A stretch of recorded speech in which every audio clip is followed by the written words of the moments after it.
میرے نبی کا نور اپنے نور کے براہ راست فیض سے تخلیق کیا۔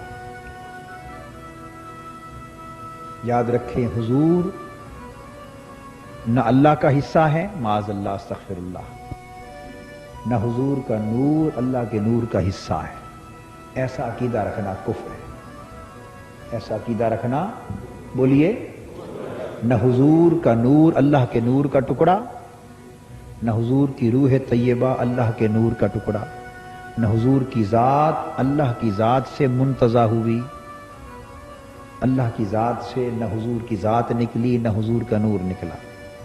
اللہ کی ذات ایسے امر سے پاک ہے، ایسے امر سے پاک ہے، سو کوئی شرکت نہیں ہے، کوئی شرکت اور شرک نہیں ہے۔ تو اللہ پاک نے اپنے نور کا ایک جلوہ فرمایا، پرتو فرمایا، اور بغیر کسی واسطے کے اپنے نور کے فیض سے جو نور تخلیق کیا وہ حضور علیہ الصلوۃ والسلام کا نور کہلایا، وہ نور محمدی کہلایا۔